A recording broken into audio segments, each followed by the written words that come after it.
You know, look, you wouldn't believe it. It could have been that cows in the medieval ages, 500 years ago, used to munch this stuff in the paddocks of old Europe. Today it's a superfood and it's hit everybody's table. Sue, Rad, welcome. Hi, Tell James. us about this fantastic food. What's it called and what's it about? It is amazing. Kale is an old world vegetable that's from the bigger, the broader cabbage family. I never ate this when I was a kid.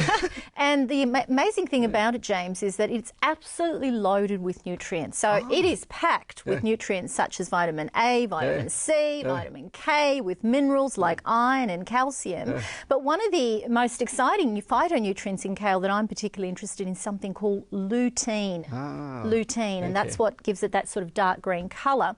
Yep. And lutein at the moment is being intensely studied for how it might be able to help our brain. Oh, our brains. Our memory and our thinking it's ability. a very big leafy kind of vegetable. This one's got a few holes. But and kale is particularly rich in lutein. I mean, you know, it may contain 20 to 30 times as much lutein as broccoli. So these dark green leafy vegetables are loaded in lutein, very important for the brain. But the other area that's getting quite a lot of research looking into it is the area of breast cancer.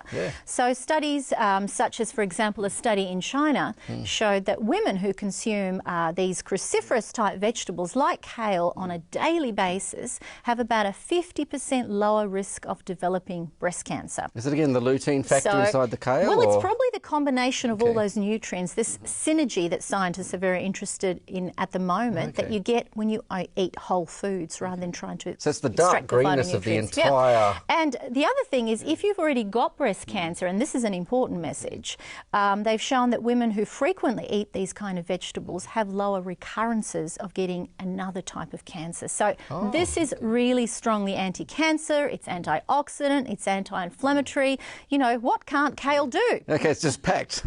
Absolutely. You know, there's different, I didn't know there were different kinds of kale. There are, but in Australia, you know, it's only kind of been 5 years that we've been seeing kale at the markets and in the supermarkets, and this is probably the most common one, the curly kale. Yes, but I've seen we're that. also seeing what's called the Tuscan kale or the dinosaur kale for its appearance. Dinosaur. Yes. Okay.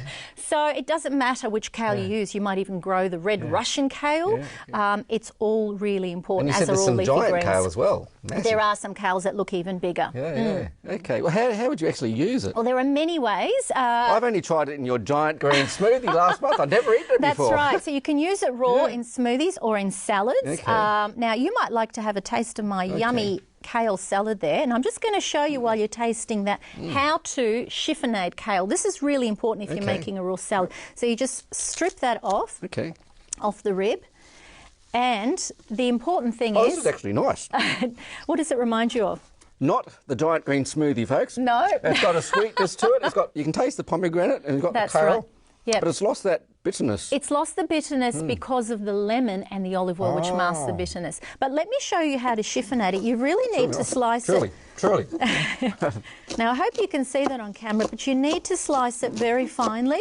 Ah, that's what you've done here. Very, very finely, not coarsely. Sometimes I see kale salads where the kale is chopped coarsely. You want to slice it finely, such as this, because to make a beautiful kale salad, you need to massage those leaves down. Oh, yes. Then Marinates they release, it in the dressing. It does. So the flavours blend, and That's what actually, with sitting, it tastes like bubble gum. So you never thought you'd get that from kale salad. It has a smoothness to it. The kale itself on its own was a bit rough last time, I thought. That's right. There's a So smooth. you can use kale in so many ways. You can add it to risottos, you can add it to stir fries, you can add it to soup. And the most important thing is don't ever throw it out. So once you've used a few leaves or half of the kale, just chop up the remainder of the kale and freeze it. By freezing it, you actually enhance the sweetness, and then you've got it ready on tap, so to speak, and you can add it to all kinds of things. And just before we finish off, something else that's become very trendy, of course, are kale chips. A lot of people like to make kale chips to swap. A chip. It is. So I don't need a fork for this. Easy It's to crispy. make. Again, you can just slice it into ribbons, spread it on a tray, brush it or spray it with extra virgin olive oil and slow bake it at a low temperature for about 20-25 minutes. Well, before Super I try my nutritious. chip, do you mind if I tell everyone something really fun? One of the best things I like about the fact the pomegranate seeds in here, it's so much fun preparing pomegranate. Did you know that last night Sue had splashed pomegranate all over her cheeks while she's preparing her kale salads? It's just beautiful, truly. It's delicious. and super healthy, It is. and a really, really You important make vegetable food to so have much every fun, day. Sue. You really do. SueRad.com. You should go and check it out for yourself. But let's have a look at this chip. I've never had a kale chip. I bet you haven't either. Let's try Go for it. Does it crunch? It's almost like potato. It is. That's good.